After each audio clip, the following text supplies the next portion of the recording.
Welcome to the Agegroup Multisport podcast, the podcast that allows age groupers to share their stories.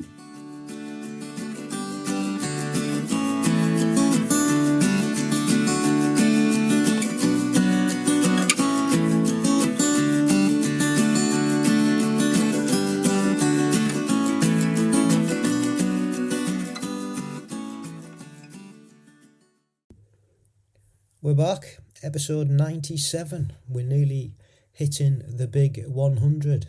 Thank you again for listening. Hope you're all well, and if you've been racing, I hope you got the results you were after. And if you're just training, well, hope it's going well and you're staying injury free. Today's guest reached out after speaking to a previous guest, John Armstrong from the Grimsby Tri Club, who'd mentioned to Mal Smith to get in touch and come on and share his story, which was very nice of John to recommend the pod, and thanks for that. And what a story Mal's is. Lots of people, I guess, in their 30s and 40s start thinking about different challenges and things. I've done the whole thing of doing obstacle course racing and marathons, and then friends of mine who run Cleethorpes Tri Club said, why don't you come and try and do Ironman since you think you're tough doing all these obstacle course racing. And so Mal, being the kind of guy who likes a challenge and likes to push himself, accepted the challenge, and he set about training to complete his first Ironman, not doing anything by halves, and he did. He completed it, and that was the start of the journey, really, in the multisport world. And since then he's gone on from strength to strength, recently taking part in the Paratriathlon race series that British Tri put on. It's a series of 5 races, as Mal explains, and also qualifying for Torremolinos this year in the standard triathlon. So we chat about all that, and I learnt a lot. And that's why I love doing this podcast and speaking to guys like Mal, because you just learn so much, and that's the whole point, really. They share the stories, but you learn such a lot from each individual, and Mal was no exception. So thank you for that, Mal. And this weekend there was a qualifying race over at Mallory Park, and that was for the World Sprint Distance Duathlon Championship event, which is being held in Pontevedra in 2025. And there was a lot of our guests on there, including young Harry King, who's been on our Next Gen spin-off podcast, and we've been following his audio diaries. Well, his race was run yesterday, and he did very well. He got 3rd overall in his age group. I'm just waiting to hear if he's got the percentage that he needs to get a queue. So fingers crossed for Harry. Several of our previous guests were also racing, and that included age group news and my Tri rankings David Pearson. And David finished 8th overall and 2nd in his age group, and that gives him an automatic qualification. So well done, Dave. Brilliant stuff. Having a great season so far. And here's a little bit of a plug for age group news and my Tri ranking. Just head over there on Instagram to both those sites, and you find out more information about the races that are going to happen and have already happened.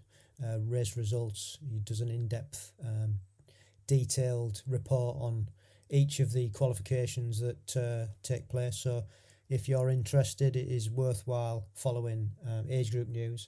And then my Tri ranking, we had the guys on a few episodes ago talking about the new website where you can track where you rank in the UK as an athlete. So head over to the Instagram pages and check them out. Also racing was Karina Kaufman, talking about age group news, because she's part of that setup as well. And she was on episode 17 of the podcast. She was 4th female overall, and obviously 1st in her 40 to 44 age group. So well done, Karina. Christina Dove, who was on episode 12, very, very early days. She got a Q4 in her age group, 55 to 59. So well done, Christina. Angie Joyner-Handy, who was on episode 84, she took first place in her age group at 55 to 59. Well done, Angie.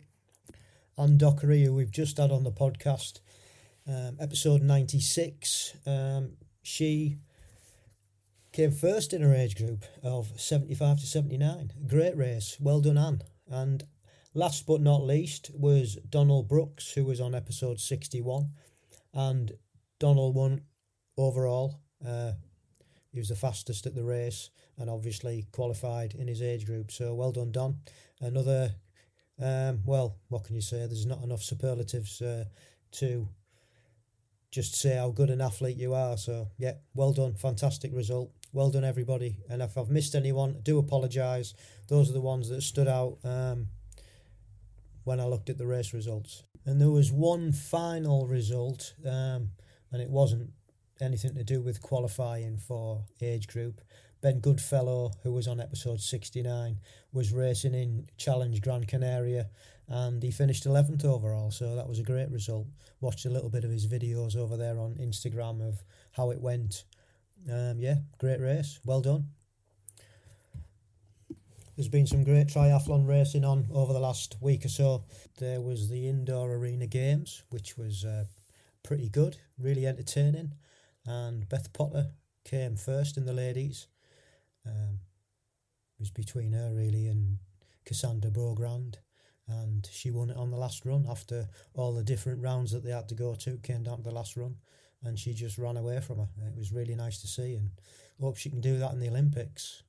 And in the men's, it was the American Chase McQueen who took the spoils again.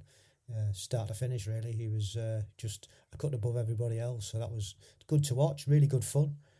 A bit sad about how Cassandra Beaugrand acted on the podium at the end. I don't know if anybody saw that, but I thought it was a bit, I don't know, she was a bit like a petulant child, really. I didn't expect that from her at all. She didn't want to celebrate at all. I know there's disappointment, but you know, you've got to get over yourself, haven't you? So that was a bit sad to see. And then in the longer distance, there was the T100 Singapore, and that was also a good race. Both the ladies and the men's really enjoyed that. If you haven't seen any of that, catch up on the highlights. Really worth a spin through. And as usual, there's been lots of cycling on, lots of one-day races over in Belgium that really enjoyed. And also there's been the Tour of the Alps, which was, again, horrible weather, and really felt for the riders. And yeah, lots of crashes that were totally unnecessary, but that's part of cycling, I suppose. But entertaining nonetheless. On a personal front, yeah, training's going well. I have no idea what I'm training for yet. I'm just training. It's a bit too soon to say that I'll put in for any qualification races the way my running level is at the minute. But I am back running. I've done a couple of track sessions and a couple of steady runs with Mrs. C, so that's been nice, as well as swimming and cycling and yoga and strength training and the usual. So we're still doing it, but I haven't decided on what races I'm gonna, if any, try and qualify for this year. So watch this space. But yeah, just enjoying the training really, which is yeah, I always do. So that's cool. And that's about it, I think, for now. I don't think we've got anything else to talk about. So it's time for the main event. And I hope you enjoy Mal Smith's story. It's a great journey. And you'll learn, if you didn't know anything about paratriathlon, you'll learn something now. So please enjoy, and we'll see you on the other side.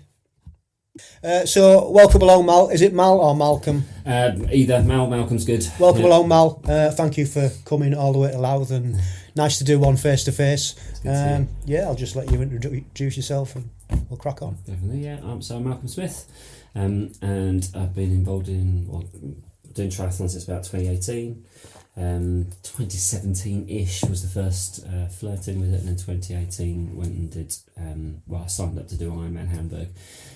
As lots of people I guess, in their 30s and 40s, start thinking about different challenges and things. I'd done the whole thing of doing obstacle course racing and marathons, and then friends of mine who run Cleethorpes Tri Club said, "Why don't you come and try and do Ironman, since you think you're tough doing all these obstacle course racing?" And so that was the challenge. Was they would come and do a Spartan Beast, and I would go and do an Ironman. And what did you do growing up? So as I grew up, it was interesting growing up because most of my childhood was spent telling me the things that I couldn't do because of an impairment that I was born with. So I was born what with is that? Yeah, so a thing called spinal dystrophism. It's a mild form of spina bifida. Okay. So my whole left side is smaller than my right. Right. My feet are 4 sizes different.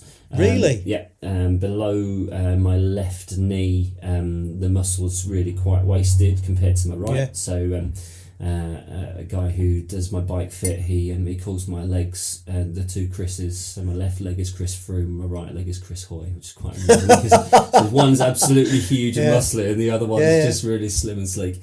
And I had an operation when I was 18 because to level me up. So my kind of final kind of growth spurt at about the age of 18 made the difference over about 3 centimetres, so over an inch, which caused quite significant back pain, scoliosis and that kind of stuff. So the two choices were to break my tib and fib on my left and stretch me, but because of the kind of lack of muscle and skin and all that kind of stuff, there was a higher level of risk of infection. So they decided to shorten my right femur. So, which is a pretty butchering process of cutting in, and I won't go into gruesome details. None of it's going to be pleasant, is it? No, it wasn't very pleasant, and pinned and plated that, took about an inch of bone out, and then shifted the whole thing back together to get it all right.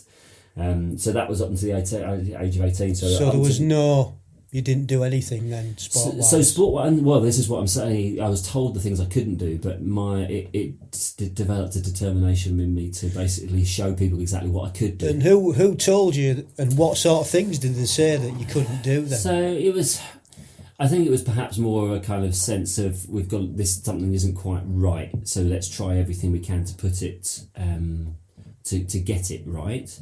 But always be careful. Be careful. Right. Don't do too much. Don't do too much. Was that from a fragility part of? Yeah, potentially. I think the parents as well were a little bit concerned and worried, understandably. Of course, I had another operation when I was about 12, and they just didn't want me to be in pain. But it was actually an osteopath who, when I turned to 18. So my dad used to work for an osteopath's college, he was a librarian, so in the build up to having the operation, to get me levelled up, I had a lot of osteopathy to begin to get my proprioception rebalanced to prepare me for being level again, because I'd spent 18 years being lopsided, I guess. And the theory was, once you level up, it's going to take you at least that kind of time to for your brain to rework the fact that you are now level again. But that osteopath said at the time is actually, it's really good that you've been active, because your body is really malleable and it's adjusted so well and it's coped so well. And make sure you keep this up, because if you don't, by the time you're 50, you'll probably be in a wheelchair because your bones will just say, I'm not doing it anymore. So as a child, I cycled a lot. The school was about 5 miles away, so we'd cycle 10 miles every single day, and which is ironic because cycling is one of my strength in triathlon, so that's something that was embedded at a young age, I guess. But then I also ran, much to people's concern. I was just, well, why can't I run? I'm just going to go and do it. That's what kids do, isn't it? Yeah, I went around, but any sport really. I just loved sport. I played short tennis and turned into transitional tennis. I ended up playing table tennis as well. And table tennis was a bit of a leveler really, because it was one thing that actually really the impairment didn't impact, because it was kind of above the table. My impairments were below the table. So I played that to a kind of county standard. But marathons was always, doing a marathon was always the dream. Every April I would always kind of sit and watch the London Marathon and hear the music, and it really meant something to me, perhaps because it was an aspiration that I just didn't believe I could ever achieve, but something that was a bit of a dream to go and do.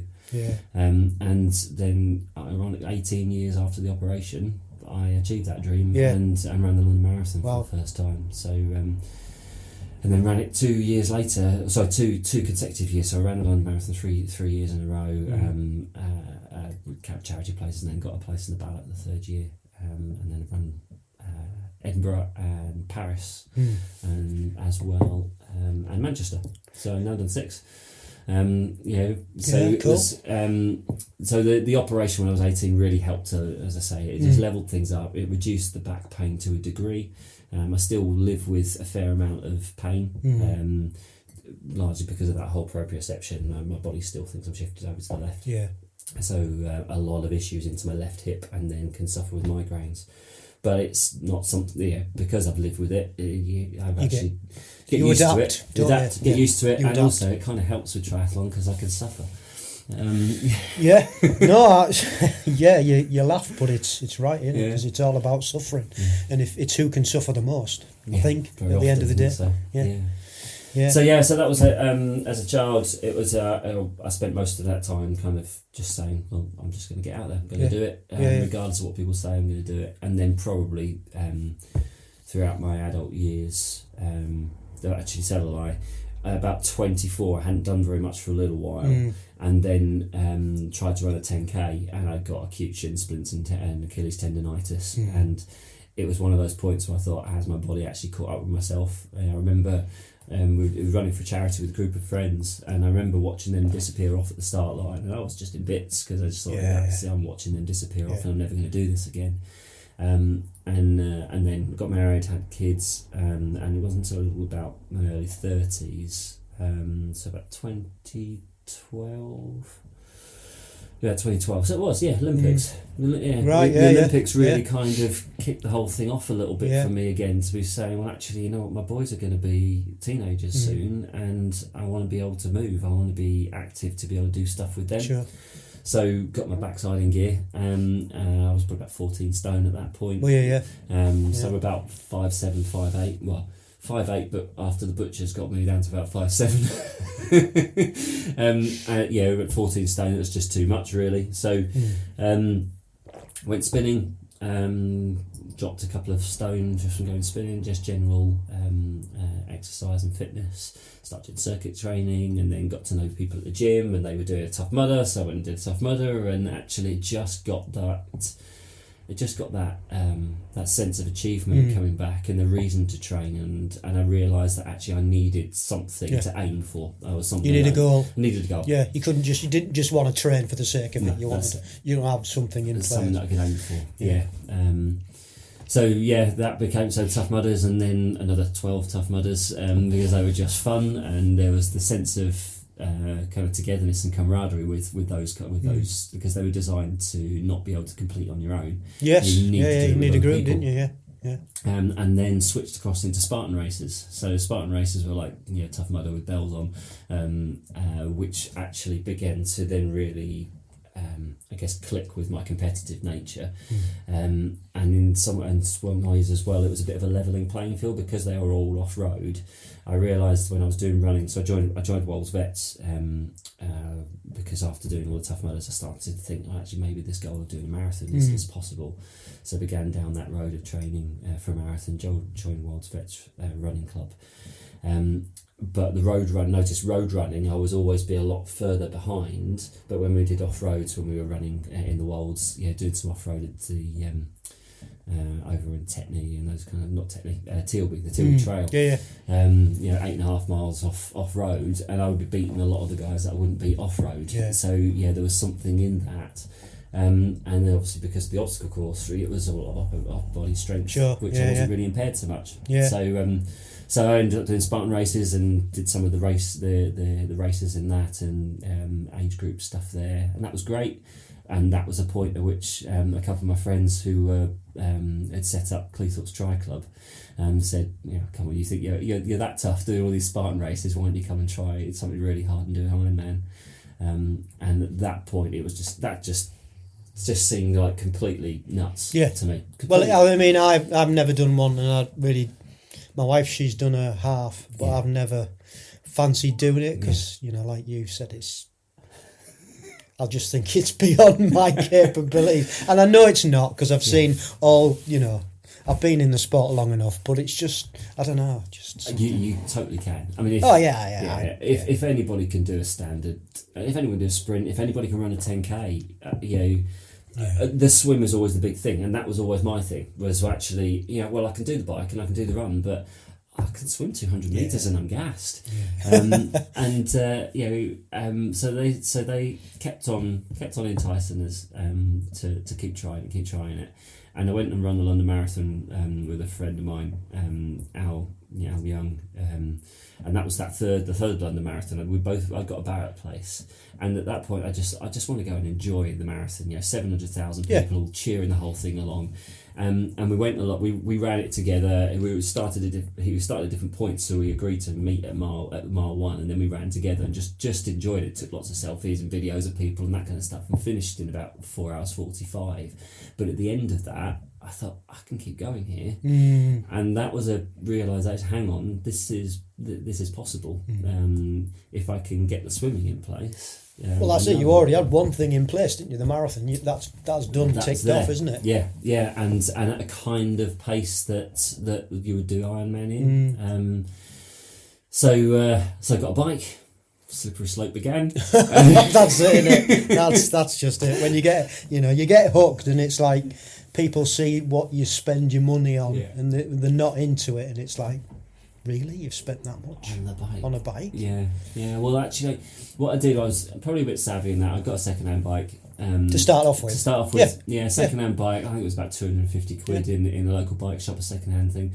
And I figured, well, if I'm going to get into this, there's no point sinking lots of money into it at the moment.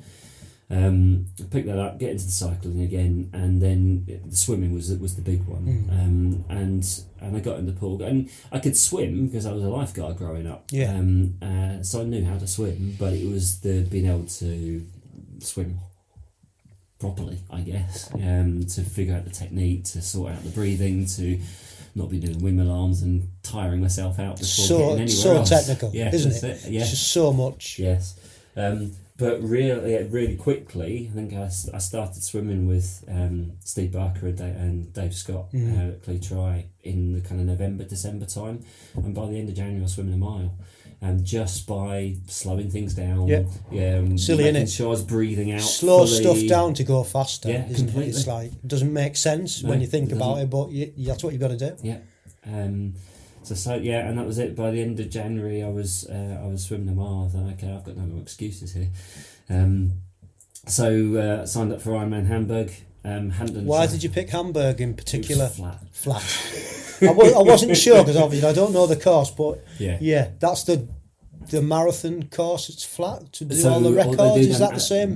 So the marathon was flat. The bike was pretty flat, except for one of the Karl Brandsbrücke. I'm sure. Is it Karl Brandsbrücke? Anyway, anybody who's German listen to this is probably.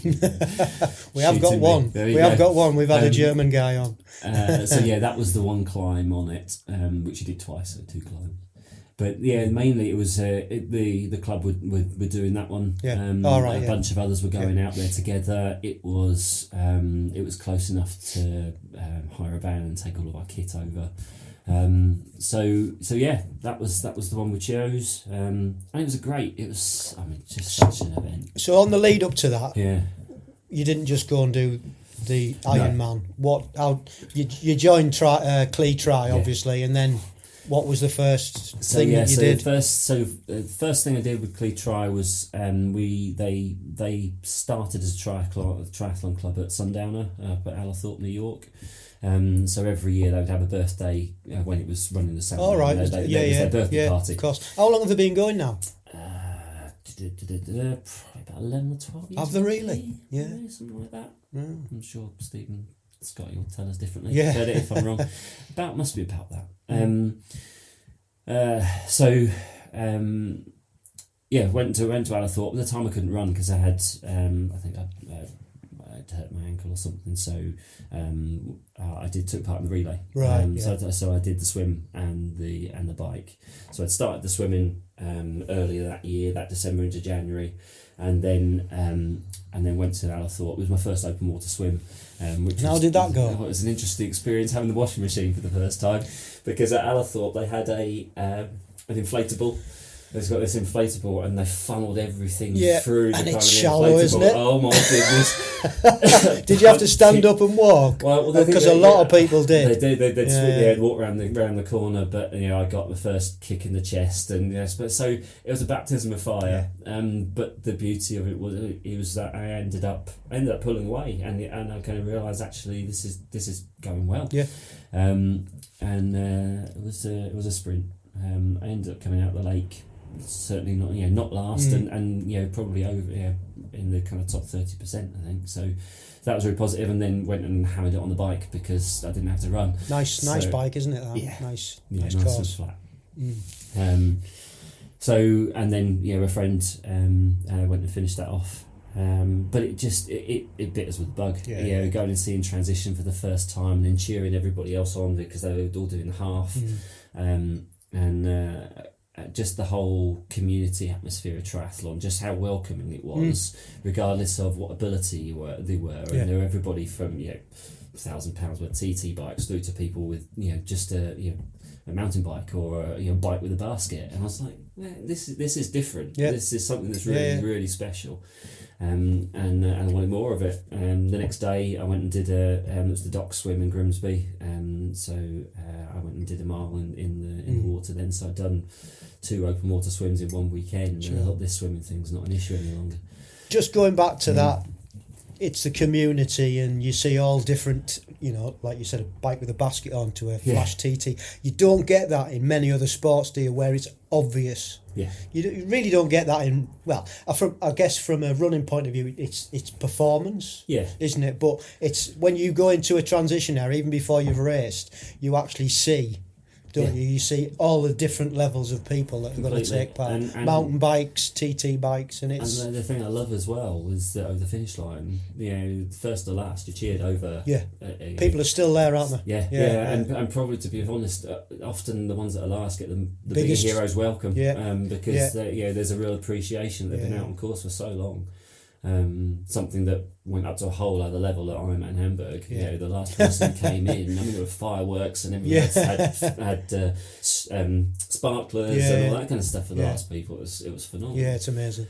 Did Alethorpe, and then signed up for Hamburg later that month, because having watched the guys do the half and seeing how tired they were getting, I was thinking, if I'm going to do an Ironman, if I'm going to do a full distance, then I need to make sure that I sign up to that, because if I go and do a half, I'm probably going to scare myself out of doing the full thing. And I think probably tying in with that whole challenge thing of the past, doing a marathon scared me, and it drove me to train for it, and then achieved it, and then my challenge was, can I beat that time? Where with this, it scared me to a whole other level, because I knew what a marathon felt like, but I knew what that felt like. But after a 2.4 swim and 112 mile bike, that just seems completely crazy. It does to me. That's why I haven't done one. But I was just, the really interesting thing with Cleethorpes Tri is they'd had.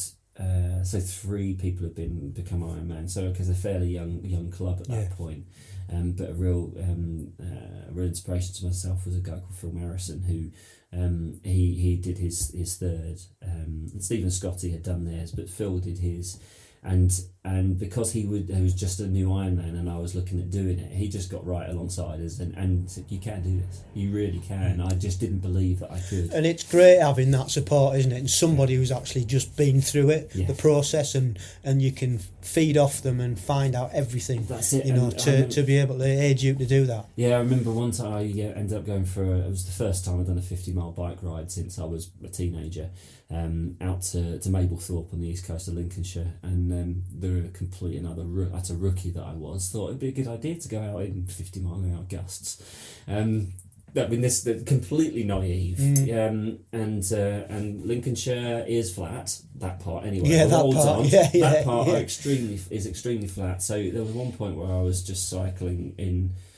I was leaning over to try and I remember getting back to Grimsby, and it was the first time I'd ever fallen because in terms of clipping in. I didn't have the energy in my legs to unclip at some traffic lights and just really went. And I got back so demotivated, absolutely wiped out, thinking, how on earth am I going to do double that, plus a marathon? And he just got and said, you can, you really can. And it's because the reason you can is because you've just done what you've just done. It. And you've got to build up to it, haven't you? You can't just go out and do these things. You've got to make sure you build up and you fuel it right, don't you? Anything like that. And the biggest thing I've learned with triathlon, now having trained for doing 2 full distance, and then the real switch across into doing short distance, which we'll probably talk a bit about later, is actually the amount of training and the training load is pretty much the same. It's just the weekend rides are shorter, or the weekend runs are shorter. And it's all about the load. It's all about, it's not about the speed. It's not really all too much about distance. It's the load that you're doing, the consistency of doing something every single day, with your rest day, because that's just as much training as well. And ready to do the full. But each stage, because it was something new, every single time I was training, or every time I did a sprint, the stand, it was the first time, okay, this is something I've done. It was building a sense of belief that I can. Even ticked off. So when it got to the whole point of the whole thing of Ironman, I knew that we calculated that if I could get to the run by 10 hours, I've got it nailed. I'm going to finish this because I know I can do 4:45. To be honest, I could probably walk a marathon in 6 hours if necessary, if needed to. And had worked that whole thing back in terms of the cycle. Knew if we could do about 14.5 miles an hour, averaging that, then that would get us in. So anyway, we went and did Hamburg, and that was the most craziest experience of my life. I think that, going back to that point, running that first marathon, in London in, I think it was 2013, that was a complete game changer, because it was the kind of childhood dream. I was in absolute bits afterwards, but I've completed it. The thing that was a dream since being a kid was a reality. But to be able to go and do that with an Ironman, this is just completely insane. Another level. Yeah, insane. So I went out there. We've done all the training. It was just a case of, we've just got to believe that the training's enough. In April, May time, I got Achilles tendonitis and some shin splints, so I hadn't really run very much. I think the furthest I run was about 13 miles in the build up to the whole thing. So in my head, it was like, how am I going to be able to cope with this? Anyway, went out there, and the Hamburg swim was interesting because you couldn't see a thing. So that was full on panic attack in the first 500 meters, but had to just keep going, just make like Dory and just keep swimming. Dig in. Just dig in, and they went under these bridge in Hamburg. It's is it like the WTS? That's right. Yes. So you swim in the Binnenalster and then the Altenalster. So the kind of, and then you go under these bridges, and you go into these, and they're just like tunnels. And you can't see anything in the water. You can't see anything. It's just bodies. That was everywhere. One of the tunnels that Jess Learmont crashed. Was it? Yeah. Okay. Yeah. And they were wondering what had happened to her, and she's a brilliant swimmer. Yeah. I think that took her out. Yeah. So at that point, it was just get through. Don't worry too much. The reality hits that actually, this is just about completing. You don't have to be swimming perfectly here. Just see this as a wet warm up. Yeah. Just get through it. Just get through it. So once we got through the other side, I could start to see the boys, and because once you got through those it just funneled everybody through. You could start seeing some open water and start to get into some kind of rhythm and pattern. and then start ticking off the buoys. And once you get to the end and you turn right and you turn right again, you're heading back in. You think, okay, this is over halfway. This is possible. Get out the swim, and as a complete rookie triathlete, to complete the swim, I was like, oh, thank God for that, because if it's going to end, it's possibly going to end there. But coming out of the swim and into the kind of town hall flats, just the wall of noise. I mean, the Germans love triathlon, and obviously Hamburg is the kind of major triathlon city, so there were thousands of people out, all over the bridges, all hanging over the bridges as you were swimming through. So when you came out, there's this wall of noise, and then up the huge long transition. And then onto the bike, and so a friend Al, who had run the London Marathon, we kind of made a pact of let's do this together. We trained together, and we said, okay, well, we need to be careful of the drafting laws. He was a slightly slower swimmer than me. He was a stronger runner than me, but I was a stronger biker, a cyclist. So I just waited in transition for him to come out and swim, and then we set off the bike and we'd set up on our Garmin's 15-minute alerts for our fueling and for water anyway. But when they went off, we would overtake each other. So we remained at 10 metres apart and then just worked together. And then the second half, the wind got up, so he was really struggling. So I just stayed at 10 metres ahead of him to give him some kind of protection, a bit of draft. Which I'm glad I did, because I struggled halfway through the run, and he was there to keep me ticking over. Great. So and then when we finished, we came with Ironman. You get the wristbands. So every single time you go around, in Hamburg you did anyway. They're not doing them so much now. But you got your wristbands, so you could see the colour of people's wristbands to know whether you're ahead or behind. Come through, the blue wristband was the last one. Paper burst goes off as you get this blue wristband. Your adrenaline shot goes through the roof. The final countdown goes off on the speakers as we're running down towards the finish line.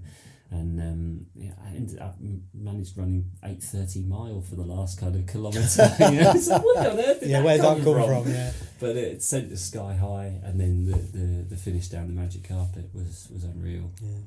But I'd say it just changed my totally utterly changed my perspective on what was possible, especially for a lad who grew up with this, what people would say is a disability.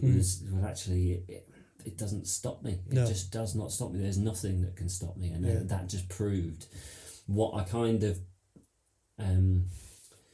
I guess you asked me earlier what I did and who said I couldn't do things. Partially it was myself. Yeah. I think, and actually it just proved to myself that there is absolutely nothing that can stop you from doing anything. If you've got the belief and the will. Yeah. And that was it. And I got through the other side, and I saw Steve Barker, and again I just dissolved. There's a picture of me that someone caught of me just weeping. Yeah. There's no other word for it. Just complete. I weep because it was all of those years of disbelief was actually just proved completely utterly wrong. That was box ticked for about 24 hours, and then the whole thing of what if I could do that and more. But it wasn't what I could do next, because I was fully bitten by the triathlon bug. I knew that was it. Triathlon was what I wanted to do. It wasn't even so much next. It was how do I recover from this, and how does my wallet recover from this? So I decided the next year I wouldn't be doing another Ironman. But I wanted to go and learn how to do triathlon. So the plan was to go and do short distance stuff. Learn the craft, as they say. And then this pandemic hit.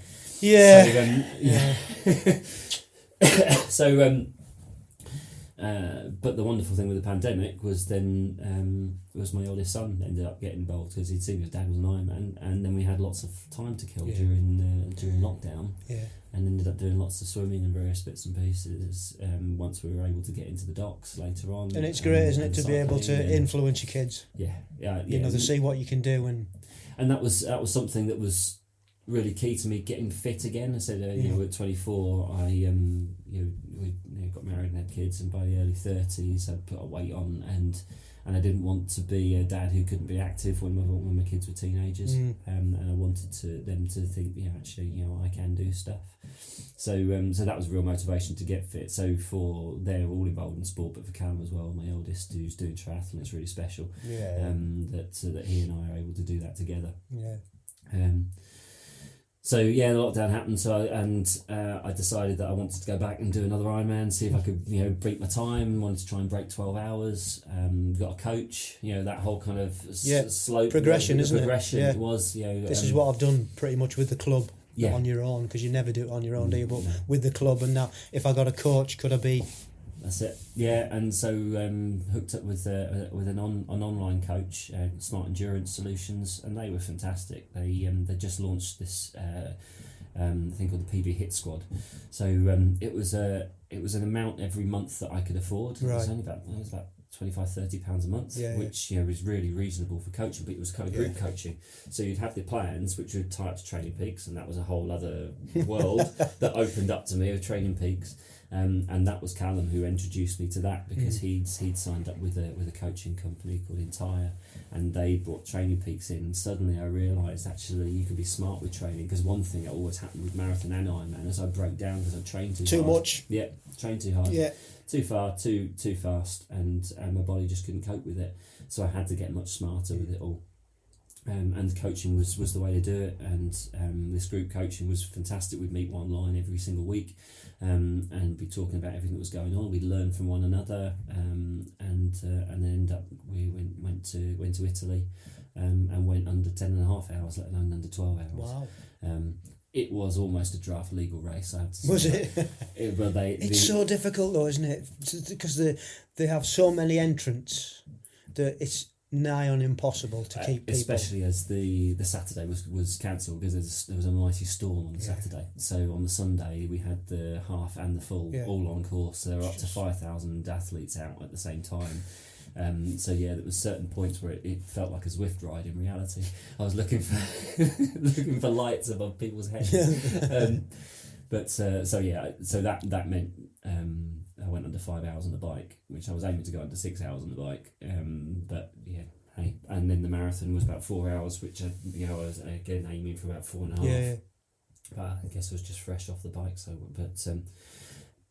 But what changed there in terms of this whole progression and this journey that was going on was a friend of mine who knew about the spinal dystrophism said, "Have you looked at paratriathlon?"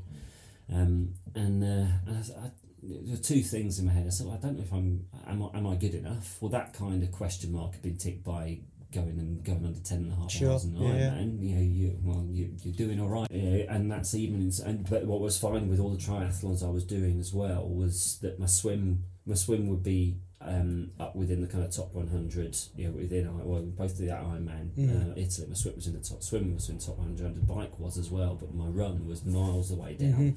No surprise, because it was my left leg was impaired. So they just said, look, you only have to look at all your triathlons, and you know what they do with the when you get your kind of results, very often you see where you are compared to other people after the swim and the bike and then the run. Yeah. And on everything, I was losing so much ground on the run. They said, clearly you've got, there's an impairment there that you're racing on a level playing field. Yeah. And that's what paratriathlon's all about. It's about giving people that level playing field of going and competing at a level with like-minded people as well, which has been the best thing with paratriathlon.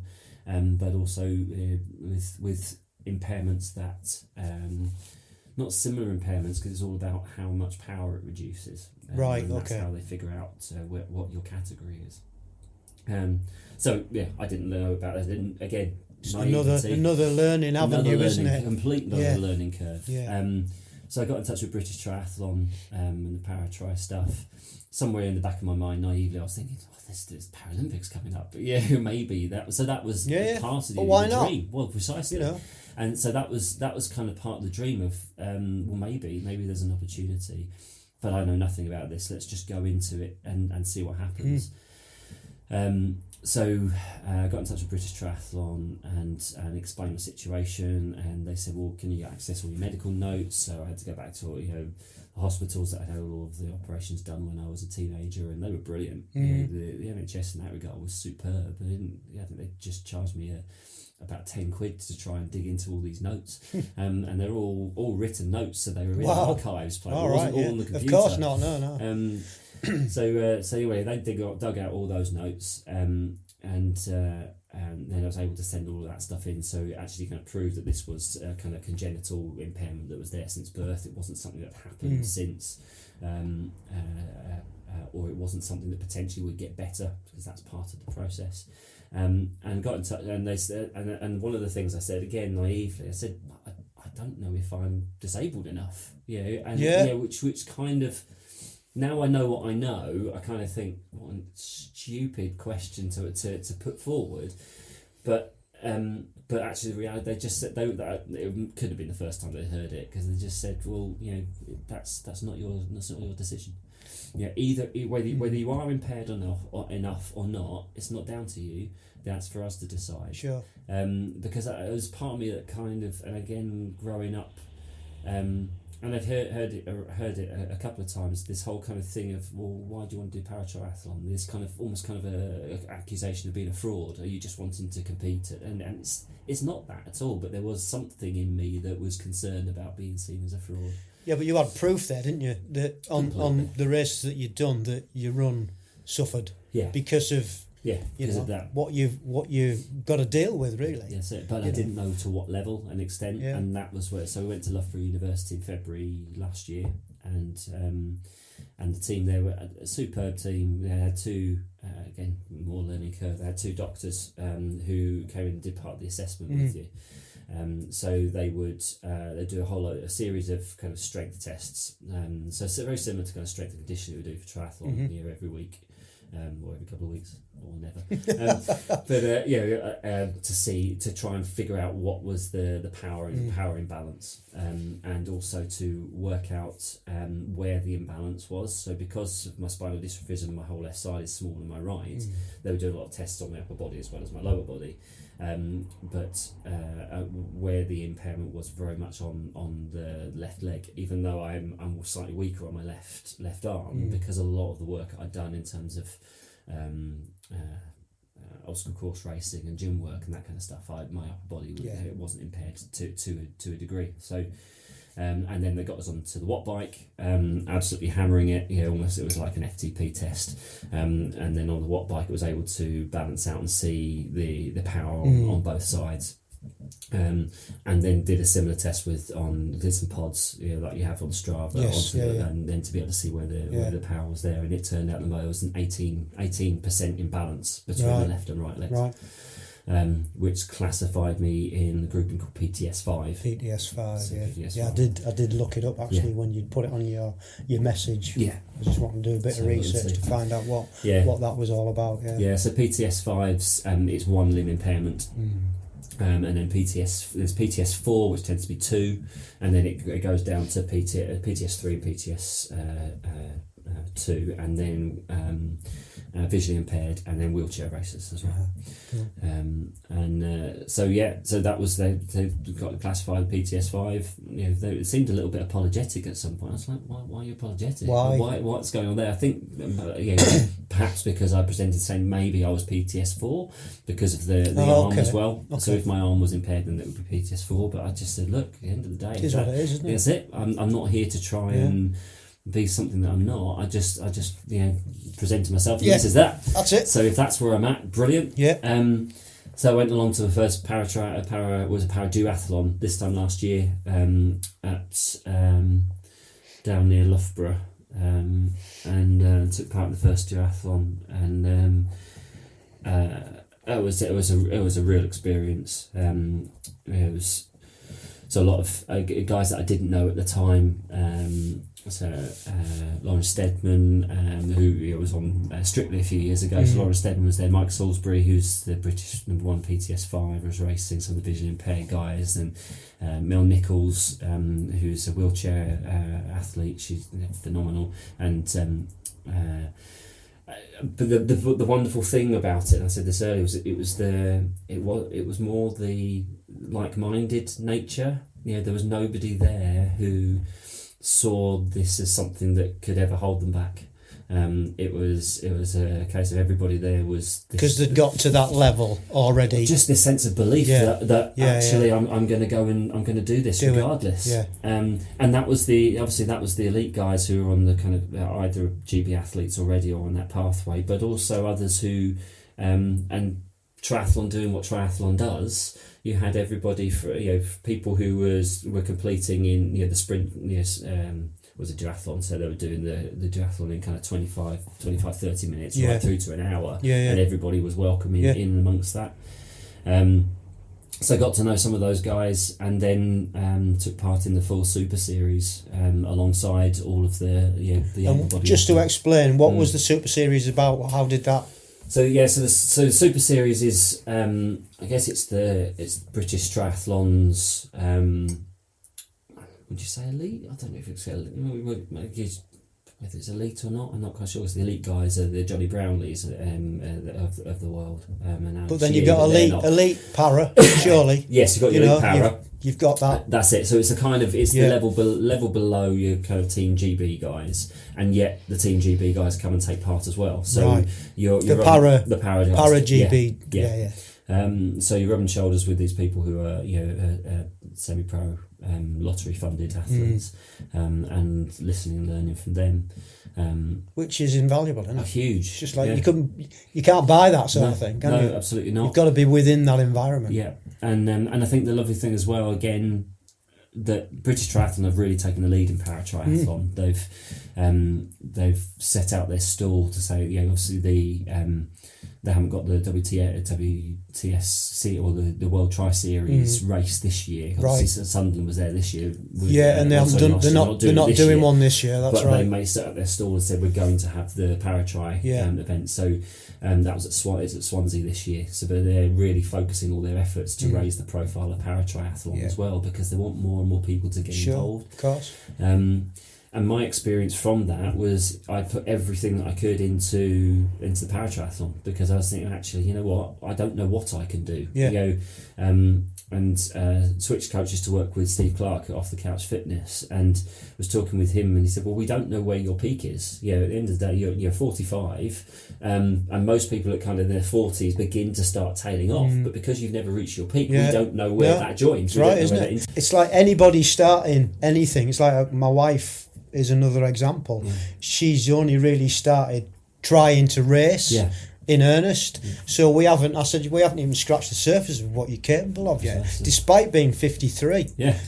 We don't know what you haven't got a clue yet. So. And so it was a case of I know I've got plenty of room for improvement in the pool, and I've got plenty of room for improvement in the cycle. I don't know what room for improvement I've got in the run, but let's give it a shot and see what happens. So just going back to the Super Series then, what did that involve? What was it?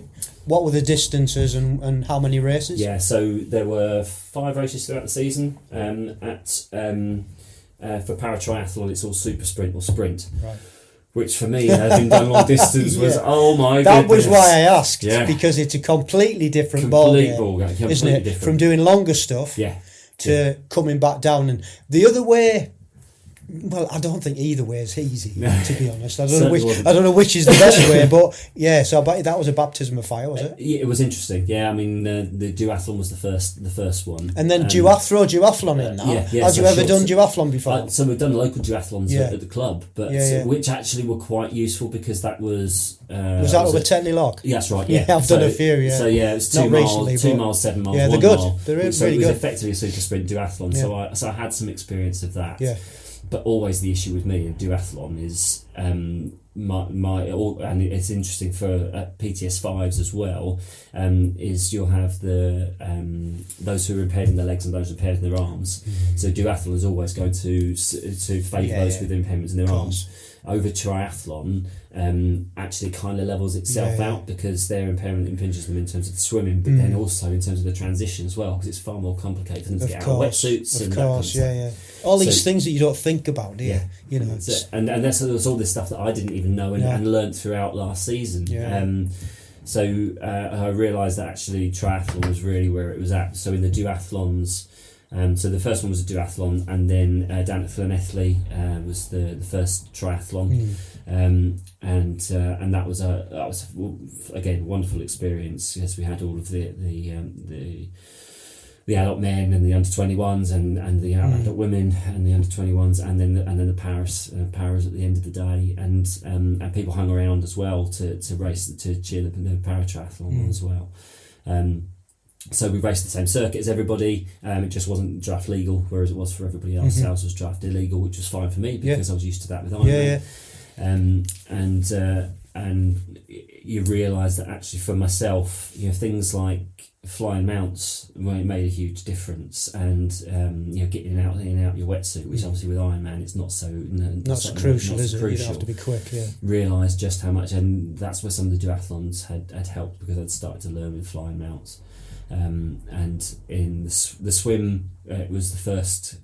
Doing an open water swim race in May is never good, because you're just not used. It's not used to the temperature of the water, and I don't know if there's something that others find, but I always at the beginning of the season when with open water swim, I always struggle with panic attacks in the start of the water, getting to that washing machine.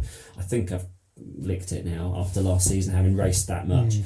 I got in there and tried to stay out of trouble, and it was ended up swimming too hard and too fast, and so I learned so much at that first triathlon, but then overtook a whole bunch of people in my race through doing flying mounts and flying dismounts, which they just weren't incredible, doing. isn't it? Yeah. How that huge. One thing can, when everybody's floundering about, you know. Yeah, you can learn that skill and practice, and it just becomes, and you're aware. Yes. So I came out of the water behind a guy who ended up we were neck and neck throughout the entire series, a lad called Florian Kuhn. We came out of the water just behind him, but he's probably the strongest. He is the strongest cyclist at PTS5.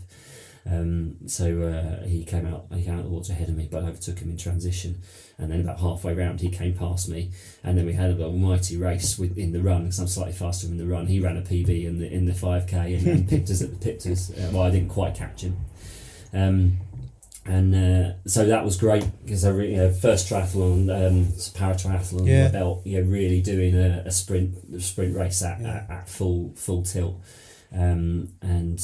With the open water as well, because I've never done an open water sprint. I've done local ones that were always pool-based triathlons.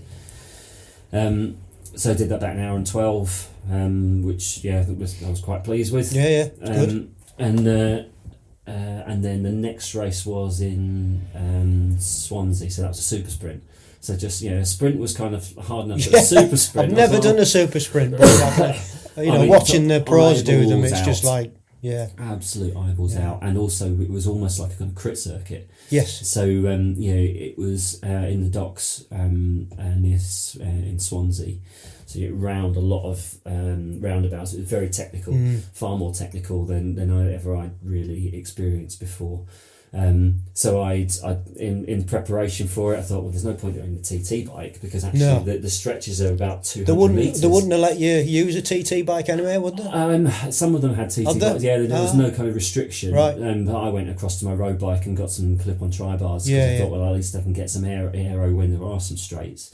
And got down there and they cancelled the cycle, so because of high winds. Right. So, and this is something that happened later on as well. The grand finale in September, they cancelled the swim because of low water levels. And so what happens with paratriathletes are just generally, because they have to make sure that everybody's safe, and you've got the guys in the wheelchairs, and if they've got missing limbs and all that kind of stuff, it's all well and good for us PTS5s who might, if we go over, might be okay, but for the other guys it's more dangerous. So that was an aqua run, so aquathon. An aquathon, which suited me really, especially with the race I was having with Sky Florian, because he was strong on the bike. Got to use your strengths. So absolutely. So that was great. Again, another experience, and then went through to the British Championships, and that was down at Eton Dorney. So that was in August of last year. Yeah. And in my head, that was my A race for the year. Right. Everything was kind of focused on doing the British Championships, because that was the thing. The possibility of getting a British medal was, my inner child was doing somersaults at the possibility of it all. That kid who was telling himself, you can't do this, but I'm going to prove everybody else wrong. Was the drive for that. So that was down at Eton Dorney at the Olympic Lake. So again, the venues. I mean, that's the one thing with the Super Series. The venues we get to race in. Obviously, the guys did the duathlon at Alton Park last week, didn't they? And the Para Super Series started there a couple of weeks ago. Yeah. That's a tough old course, that. Yeah, it is. But being able to race on those circuits, and then at Eton Dorney, we were swimming in the Olympic Lake, and then cycling up and down rounds. It was very similar to Nottingham. If you've ever been to been to Nottingham several times. So we raced that. So and I had the race of my life. Swim went really well. I ended up coming ahead of coming out of the water second in PTS5, whereas at Llanelli I think I was fourth or fifth. And then went out on the bike and caught up with the eventual winner on the bike. So he and I both came out of transition together, T2 together, and that was what's going on here. I mean, this lad Tom Barnard, he does about 17 minutes off the bike for 5k. Wow. Like, ciao. See ya. That was pretty much it. As we came out, he kind of said, "I'll see you later." I said, "I'm just happy I'm coming out of T2 with you." But for me, it was Florian and this little lad called Ollie Scott, who's I think he's about 16. Right. Keep your eye out for his name, because he's going to be the Paralympics in the years to come. And he runs again, 16 off the bike. So they were coming into T2 as I was coming out. So I was thinking, I've just got to hold this off. I've just got to keep on going. So that whole mental game, and this is where I think actually Ironman really helped, because so much of Ironman is what's above your shoulder. It's in your head, what's above your shoulders. Of not going out too hard, not trying to absolutely kill it in the first mile or so. And anyway, long story short, it was a case of just stay here. Just don't be thinking too much about where you're at in the race. You are. You're second right now. We had the advantage of Mike Salisbury. He was, I think he was in Japan running in the World Tri Series race. So not having the British number one there was always great, and everybody else was sort of thinking this is an opportunity, a real opportunity for us to get on the podium. And managed to hold them off and came across in second place. Excellent. So that was phenomenal. Skip back a month. I always enjoyed doing the British Standard Championships because they're just always great races. And I'd love the ones at Leeds at Roundhay. And my son he'd figured out that he'd started triathlon too late to really go into the Super Series and into all the performance assessment stuff. But he looked at the age groupers and realised, well, actually, there's only about 4 or 5 kids in his category that are racing at under 20s. So, So that's usually one of my questions, actually. How did you find out about age group itself? So that was, so was it through Callum? Yeah, it was Callum, really. Because my focus was all on paratriathlon. And so I say the A race that year was Eton Dorney.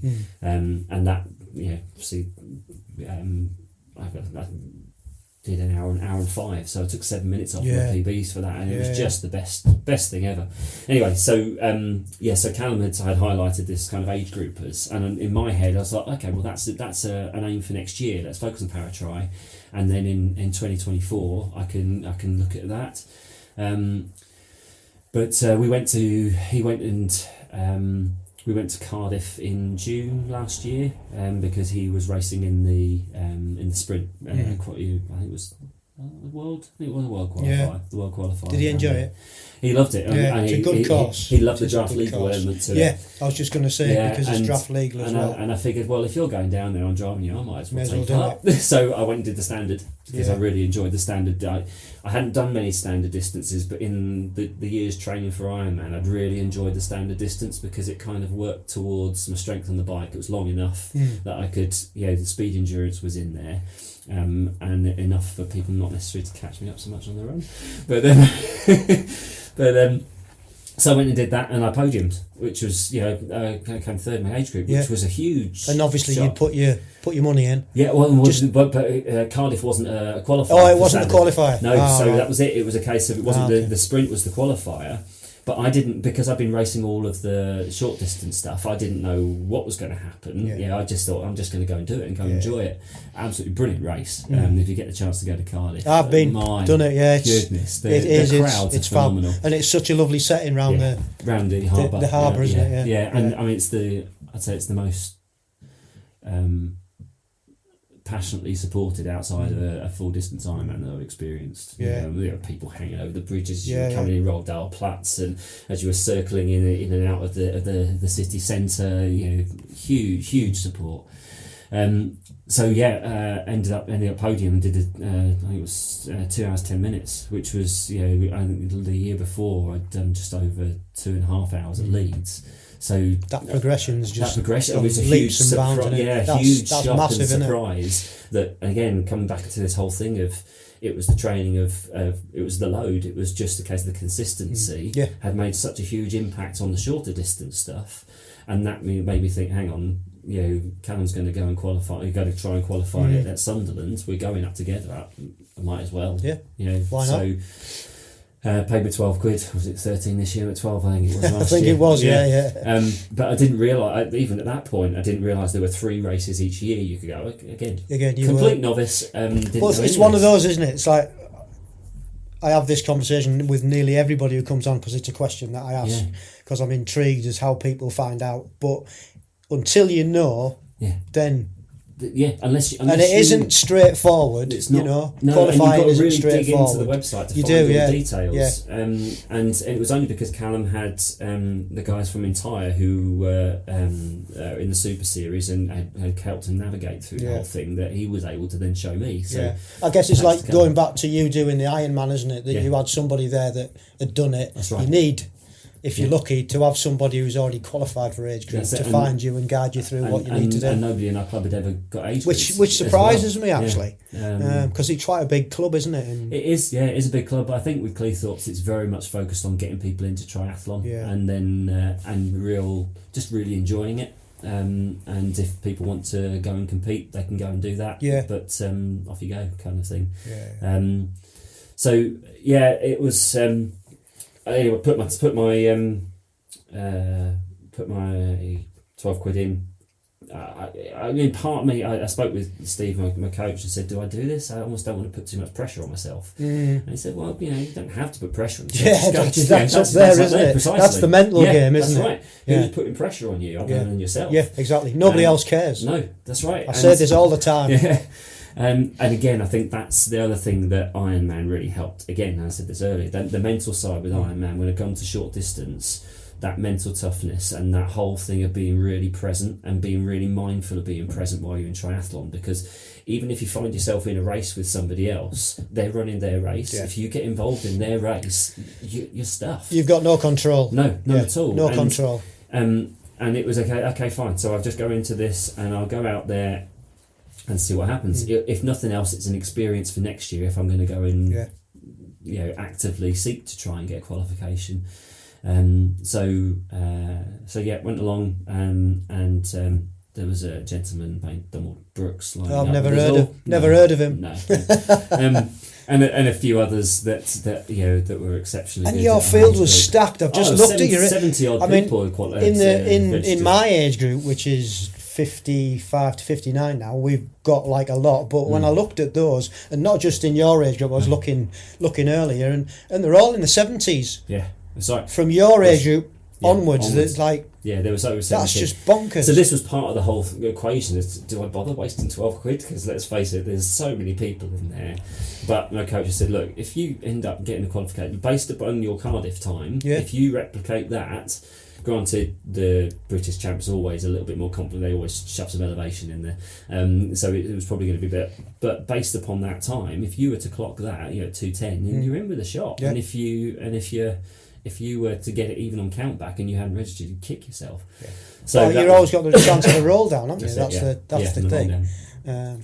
So yeah, put it in. Went and raced. Swim was good for me. Sea swim. Yeah, sea swim. Lots of people say it was really cold. I didn't know. Just again, I think because I've been racing open water since May. It's going to be tropical, isn't it? Yeah, that's it. It was. I really enjoyed the swim. Actually, really enjoyed it. A lot of people didn't, but hey. And then came out the water. Had a really good bike. And then just with the run, like we always with me, I actually ran a PB for the 10. For the 10, it was about 42 minutes for me, which was with my leg was incredible. Was really great off the bike. Yeah. Came across and saw Callum on the other side. Well, I saw Callum on the other side, and he was like, "How the hell did you get here that quick?" I was like, "What do you mean?" He said, "You." Bleep beaten me. So I was like, yes, I've beaten my 17-year-old. Well, you've got to take it while you can, because it won't last. That won't happen very often. It was his I know first that from standard, experience. His first standard, so I think he'd underestimated the distance. The swim had really knocked it out of him, and then the bike knocked it out of him even more.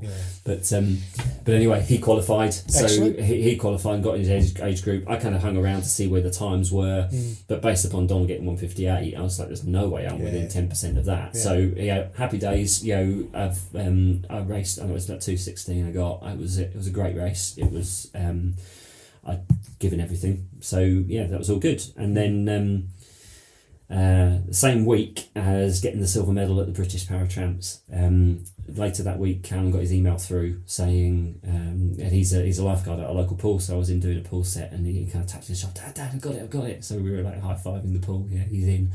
And then later that evening, before going to bed, I checked my email, and there was an email that said, "Congratulations, you've qualified," and blah blah blah. And then I was status shock. I was like, is this a joke? Such a buzz, isn't it? Well, the irritating thing was about 11 o'clock at night, and the whole house had pretty much gone to bed. Even Callum was home in bed, so I went and woke him up. And said, "Well, it's massive, isn't it? What's this? Is that the email that you've got?" He looked and said, "Yeah, that's the same email." When we were kind of in disbelief, thinking, "How on earth has this happened?" Because I was outside the 10%. Again, coming back, just not understanding how this whole process worked. And we went back into the list, and had a Q3 by my name, and I was like, I've actually fully qualified, because we thought maybe it was rollback, but it couldn't have been rollback. It was the beginning of September, because rollback didn't happen until I think it was October. And you don't get a queue if you're in precisely with the roll down places. So we looked through the results. And, not straight away. And we looked through the results and checked off those people who'd already qualified, and it turned out obviously Donald had got a pre-qualification, which I didn't know about, and then the person who came second had already qualified at an earlier triathlon in Cambridge, and I think it went down to Q1 was about 2 hours and 8 minutes. I got in Q3. Brilliant. So it was a pretty immense week. I can imagine. Yeah. Fantastic. So almost by accident, the training for racing for ParaTri. It's not by accident, no, is it? No, because you've put the hard miles in. Yeah. You've done your Ironman. Well, you've done your marathons. You've done your Ironmans. Yeah. Then you went to the para. Yeah. And then all that. Yeah, it's all in there, isn't it? And it's come out on that day, and it's it's studying good stead for getting what you've got, and it's not. It's hard earned, isn't it? All that training we do, you think about just the race, and it's the same for professionals and the elites and stuff. But that's just the tip of the iceberg, isn't it? You've got everything else that you've done. The lifestyle, because it's a lifestyle at the end of the day. And I think that's the thing that. Again, when lots of people were saying, "Well done, congratulations," and that kind of stuff, because it's become that much my lifestyle. It's kind of but I'm not really. I don't necessarily recognise just how much we've put in because it's just what we do. It's just what we do. It is, but actually when you go and actually hit that, there aren't many people who've raced for GB. Is there? This is the thing. Never in my wildest dreams would I have ever expected to be able to put any form of it like GB kit on. And I think about the comparison with friends who are kind of racing for age group running, and the level that they have to be able to run at a 10k or a half marathon, and I'm like, oh my goodness, that's the level they're at. Are we on the same? is that really a comparative thing? And I guess I shouldn't. In some ways, I shouldn't be surprised because. Again, the standard of British ParaTri is so high. Yeah. I mean, Mike Salisbury doing the sprint in under sub-hour for open water swim sprint. You've got so Lauren Steadman and Claire Cashmore. They're all around about an hour for that distance, and that's fast. That's very fast. Yeah, very fast. And I was I was 5 minutes away from that, and I've got that. But you're on that a brain thing of now you're there. But what you've also got to take into consideration where you are on your journey. Yeah, that's it. You know what I mean? Yeah. They've been doing this for however long, yeah. and I know you shouldn't compare because we've already said that doesn't do anybody any good. But the comparison in that sense just shows you where you could get to. Yes, potentially. Yeah, and potentially. Yeah, that's the real potential. But the kind of knock-on effect from that is that I'm ended up racing for GB as an age group. Yeah, I mean, it's a win-win, isn't it? Dreams. It's a win-win. I can't sit and every so often and think and talking with people and a few people that are sponsoring me. This is a big deal. It is a big deal. You don't get to go out there and do that. People don't, and what's even nicer for you is you got your son to do. Yeah, well, and he's which is like too. It's just invaluable. You can't buy that sort of thing. No, and he'll look back on it and it'll be it's just going to be so nice. Yeah, it is. So. And what's even better is one of our sponsors is a travel agent, and he's sponsored getting our bikes out there and back through his travel situation. And we decided through the whole process: do we stay in Malaga or do we stay a bit further down the road and have a holiday? Yeah. So we got a hotel in Torremolinos. And the race has been moved. Yes, from Malaga to Torremolinos. yeah. We looked at the coordinates. Transitions in the car park at the same hotel. Is it really? So it's going to be such a great week. It'll be phenomenal. It's a fabulous thing. Yeah. And to have a holiday and take your family over and everything. It's a holiday. It's a lifestyle, like we've said earlier, and being able to bring your family in to watch and support, and then go off and have a nice holiday as well. I'm It's looking forward to just meeting fun. the other age groupers as well, because as I say, it's all completely new to me. Everything with triathlon, everything I've done so far with triathlon has all been new. So again, meeting other people, those like-minded people, and people who've been there, done that, experienced it, to learn from them and to just to get to know more people in the community. Well, good luck with it all. I've got a few quick fire questions to get through, and then I'll let you get back. Cool. But it's been a great story, great journey, and we could talk for hours, I'm sure. But it's just like I'll have to do a deep edit. Yeah. So the first quick fire question I usually ask is, what's your favourite bit of kit? My bike. Standard. Well, it is. It's the favourite answer. So. Yeah, but it's an extra special bike, right. And the reason being, I mentioned my friend Phil Merrison, who he lost his battle with mental illness, right. And he bought that bike for Ironman Hamburg, and we were all sharing a flat at the time. It was a Speedmax, Canon Speedmax, nice. Speedmax. Yeah. It was so gorgeous. We were all drooling over his bike. And when he lost his battle just before COVID, his family were then later on that year were looking to sell his bike. And I said, "There's no way that bike's going anywhere. Absolutely not." And he and I were very similar height, all that kind of stuff. So I raced on his bike. So it's so special. Yeah. So anyway, so I raced that bike. Yeah, nice. What colour is it? Black and blue. Lovely. So I've got lots of blue and yellow on it as well for the Cleethorpes colours. Yeah, it's quite distinctive, the colour, isn't it? Yeah. What's a week of training look like at the minute? So at the moment, I'm just rehabbing kind of inflammation in some of my tendons in my ankles, so I'm not running too much at the moment. I'm just this morning been in a hydro pool running, which was fun. Cool. At the moment it's about 8 or 9 hours, 3 swims, 3 bikes, strength and conditioning. And then I'm using the kind of cross trainer as well, just to keep the legs kicking over and to run. Yeah.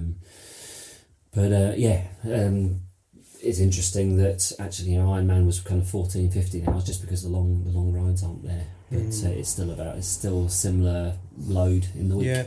Yeah, cool. And you with Off the Couch, you said? So so I'm a coached athlete with Steve Clark Off the Couch Fitness. Again, he's sort of like blossomed, doesn't he? I mean, and I think locally here, anybody who's wanting to really push forward with wanting to compete at triathlon, Steve's the man. Yeah, I follow him on Instagram. I did try and get him on the podcast at some point. I will continue to do that. So I'll encourage him to. Yeah, tell him to get in touch. And then finally, what are your short and your long-term goals? Well, I guess we've covered your short-term goals, which is going to be Torremolinos. So short-term goals, Torremolinos and then the British ParaChamps again. Of course. Is that another series? Yeah, so the series starts. And when does that start? So the series started at Alton Park the other week. Right.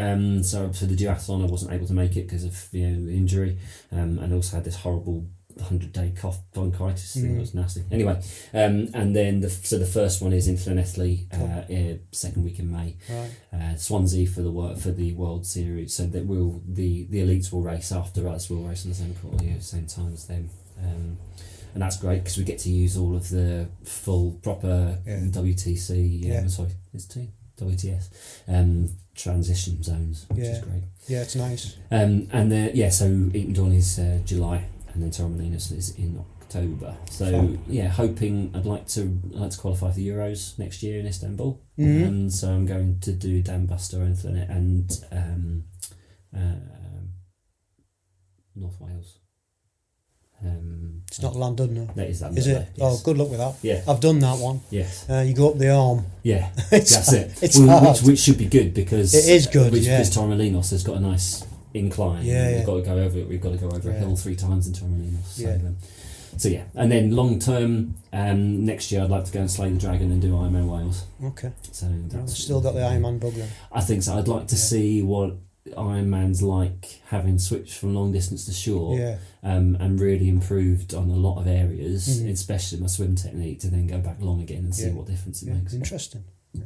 Cool. Yeah. Good.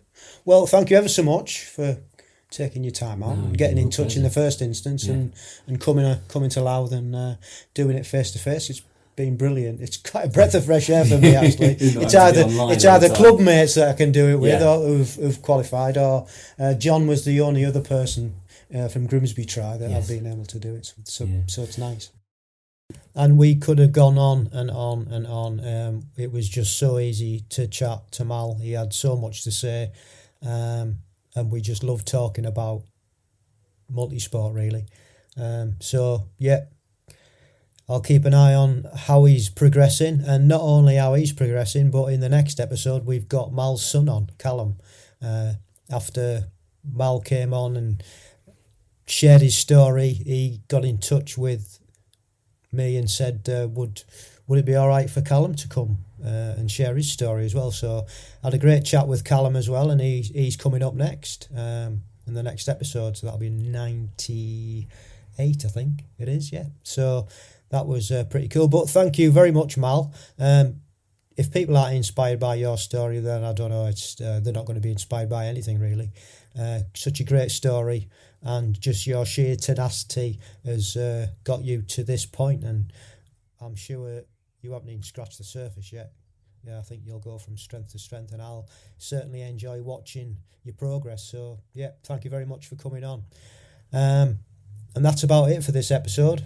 And if you like what you hear, please do subscribe wherever you watch it, and leave us comments and feedback and a rating, because that really does help the podcast gain more traction.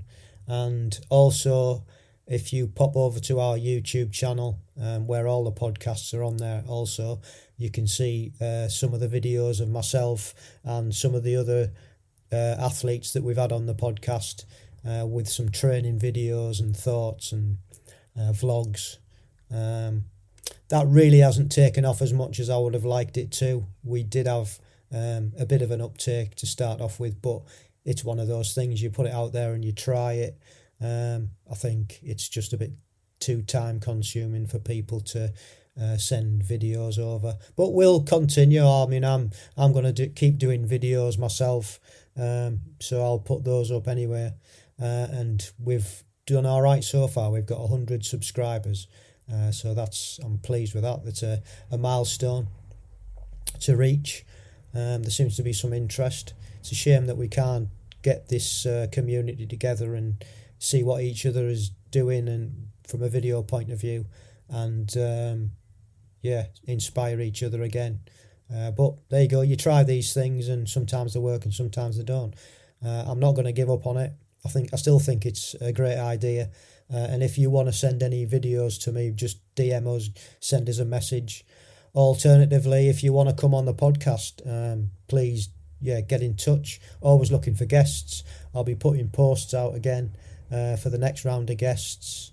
And if that's you, come on, sharing your story like Mal and Callum next week are going to do, and be inspiring and be part of this fantastic family that we've got going on.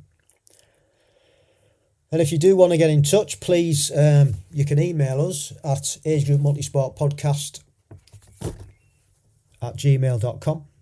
We are on Instagram at amp_1967. We're on Facebook at ampgb. We're on X at Agegroup Multisport Podcast. And like I said, we have our own YouTube channel where all the podcasts are on, and loads of videos and shorts at ampgb. So that's it. Until next time, stay safe, keep training, and love the process.